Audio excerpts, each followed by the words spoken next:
Tout le monde, c'est Multitouching, comment allez-vous? Écoutez, moi ça va bien et aujourd'hui on se retrouve pour une vidéo assez courte puisque je vais vous montrer, je vais vous faire un petit comparatif de l'iPad Air et du nouvel iPad. Donc le nouvel iPad qui est plus ancien que l'iPad Air qui est sorti il y a quelques ans déjà.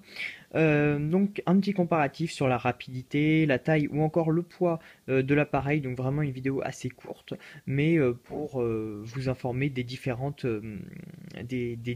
entre les deux appareils. On va commencer par un test de rapidité, donc pour le traditionnel test pour l'éteindre. Donc là on va commencer par l'éteindre. On va commencer par éteindre les deux iPads, sachant que le mien est celui de gauche. Alors attendez, je vais juste éteindre les deux iPads. Le premier et le deuxième. Voilà.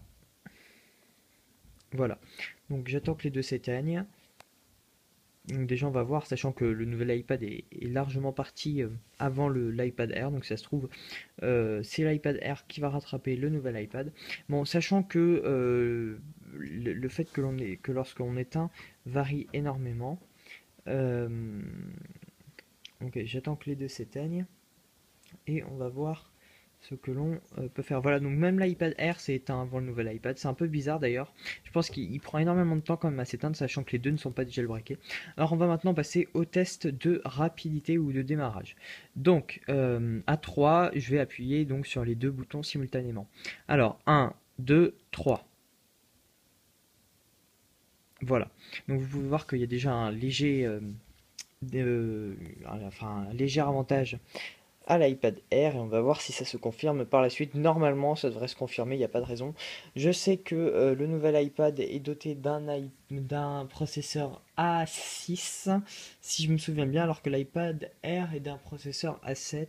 Je suis pas sûr. En tout cas, l'iPad Air est déjà allumé. Voilà, vous voyez qu'il est déjà allumé, donc ça a été vraiment très très rapide, suivi à quelques secondes près du nouvel iPad. Donc c'est pas vraiment flagrant euh, des euh, des au niveau de la rapidité au démarrage. Donc maintenant si on déverrouille les deux appareils, alors attendez, voilà, j'ai déverrouillé.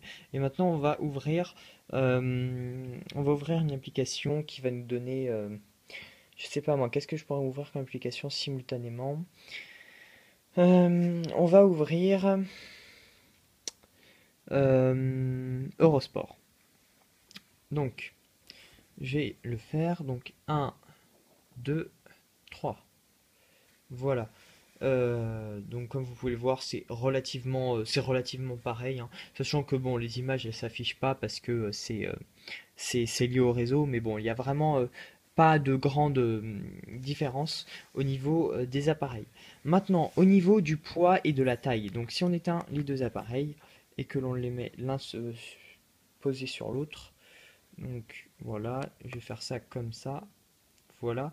On voit donc que le nouvel iPad est légèrement plus grand que l'iPad Air, en fait, tout simplement parce que l'écran est le même, mais on a réduit les bandes. Vous voyez qu'il y a beaucoup moins de bandes de part et d'autre de l'écran.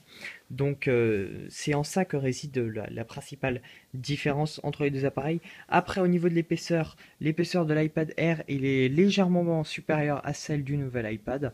Vous allez le voir maintenant. Ça se voit d'ailleurs au toucher. Quoique c'est même pas sûr. Non, c'est même pas sûr. Je pense que c'est assez équivalent. Sauf qu'il y a une forme un peu plus curvée, un peu plus courbée du côté de l'iPad, du nouvel iPad. Voilà. Au niveau du poids, c'est largement l'iPad Air qui gagne parce que celui-là est vraiment lourd. Ça se sent d'ailleurs au toucher.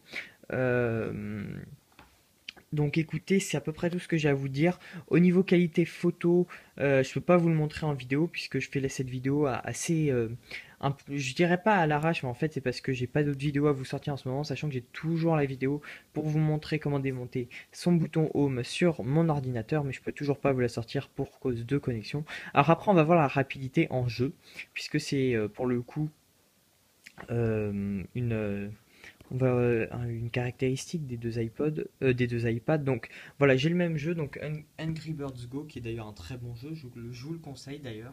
Donc il est sur les deux appareils, on va voir lequel s'allume le plus rapidement. Donc on va, alors attendez, je vérifie juste qu'il soit pas dans mon multitâche, voilà. Comme cela, voilà, il était dans mon multitâche, donc ça aurait un petit peu tout cassé. Voilà, et je vais demander à ce qu'il soit également pas dans le multitâche. Voilà, exactement. Alors, 1, 2, 3. Voilà. Et on voit que voilà, c'est encore une fois très simultané.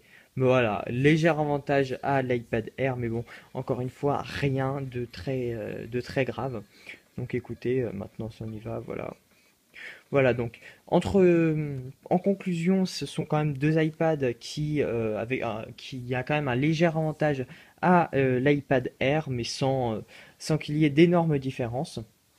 Donc, j'espère que cette vidéo vous aura plu, qu'elle vous aura aidé hein, ou un petit peu plus conseillé dans le choix de ces deux appareils, sachant que encore une fois, elle n'est qu'à titre indicatif et surtout que c'est très sommaire. Si c'est le cas, n'hésitez pas à laisser un pouce vert à la vidéo, à vous abonner et à me suivre sur Twitter en, avec le arrobase multitouching. Voilà. J'espère que cette vidéo vous aura plu. Moi, en tout cas, ça aurait été un plaisir de la faire. On se retrouve pour une prochaine vidéo. Bye tout le monde.